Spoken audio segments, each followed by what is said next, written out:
On va rejoindre Carl Weiss, président de l'Association des médecins microbiologistes et infectiologues du Québec. Monsieur Weiss, bonjour.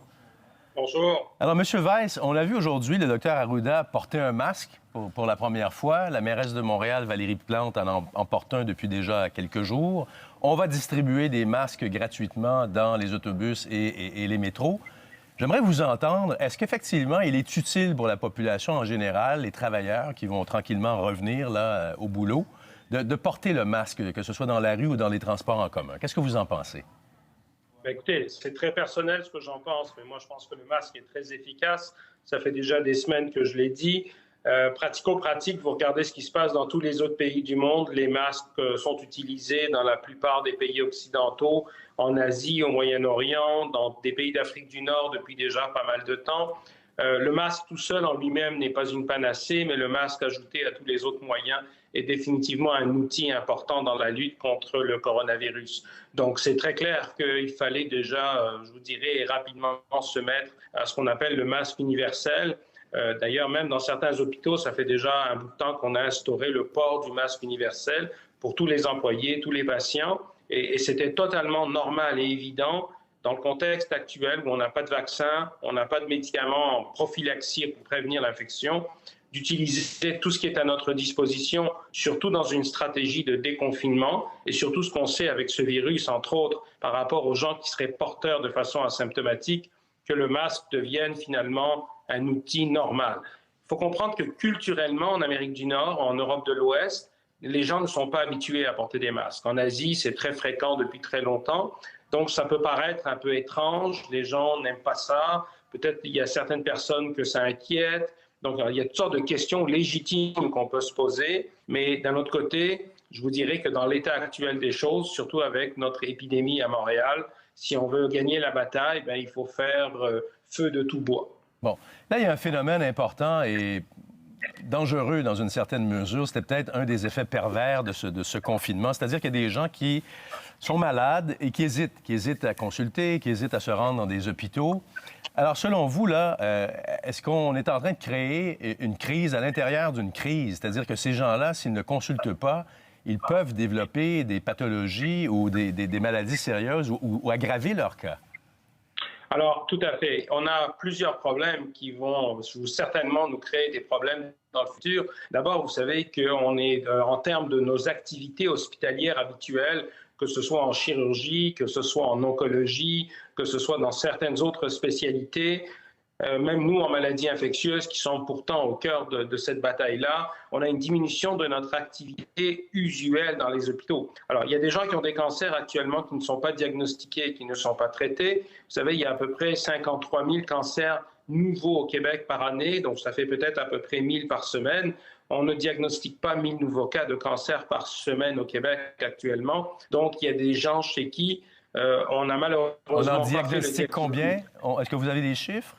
Je n'ai pas les chiffres, mais on en diagnostique certainement beaucoup moins parce qu'on ne fait pas les mesures qu'on fait actuellement. Vous demandez à mes collègues gastro-entérologues, est-ce qu'ils font des colonoscopies de dépistage comme ils font habituellement? Ils vont vous dire non.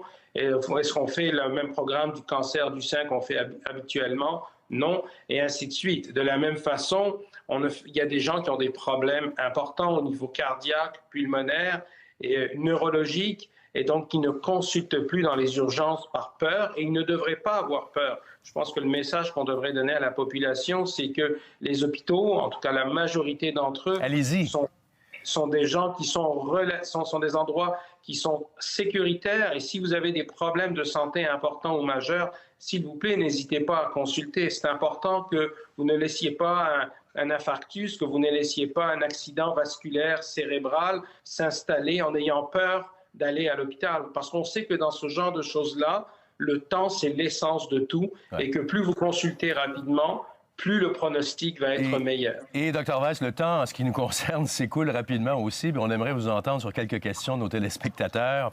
Il y a une dame qui nous écrit « Je suis une malheureuse candidate aux bouffées de chaleur dues à la ménopause.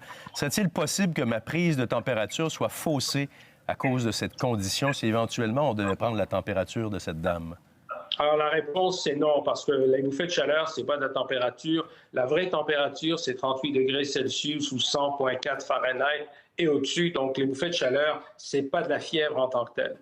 Bon, maintenant, une autre question. Je me demandais, dit Louise Robert Champoux, je me demandais s'il y avait des progrès concernant les tests sérologiques pour mesurer les anticorps chez les gens guéris de la COVID-19. Alors, il y a des progrès, il y en a et il n'y en a pas. Ce que je veux dire, c'est qu'on est encore au début de cet épisode-là. Donc, on a des tests qui ne sont pas encore homologués au Canada. Il va falloir d'ailleurs que Santé Canada accélère très rapidement l'homologation des tests. Il ne faut pas accepter n'importe quoi, mais on est dans une étape où actuellement, il faut commencer à avoir des tests disponibles, ce que d'autres pays ont commencé déjà à faire. Alors oui, on va être capable d'avoir des tests sérologiques. On n'a pas encore toutes les réponses avec ces tests-là. Ils vont certainement s'améliorer d'ici 6 mois, 1 an. Oui, il y a beaucoup de compagnies qui viennent surtout d'Asie, qui mettent des tests sur le marché qui n'ont pas beaucoup de valeur, mais il y a aussi des compagnies, de grosses compagnies qui sont réputées, qui actuellement développent des tests qui devraient être disponibles d'ici les prochaines semaines et qu'il va falloir homologuer rapidement et avoir disponible au Canada. Bon, dernière question. J'aimerais savoir combien de temps dure l'effet du savon ou du gel alcoolisé sur les mains. C'est une bonne question, ça. Parce qu'on se lave les mains, on se désinfecte les mains plusieurs fois par jour. 30 secondes, Dr. Weiss. Très peu de temps, parce qu'en réalité, ce que vous faites, c'est que vous détruisez le virus potentiel sur vos mains, mais si vous vous réinfectez tout de suite après, bien, vous recommencez le cycle. Alors, c'est quelque chose d'immédiat et de ponctuel. Ce n'est pas une précaution qui est à long terme. Les gels alcoolisés, il y a une petite protection un peu plus longue, on va dire quelques minutes, mais l'eau et le savon, c'est mécanique, c'est immédiat.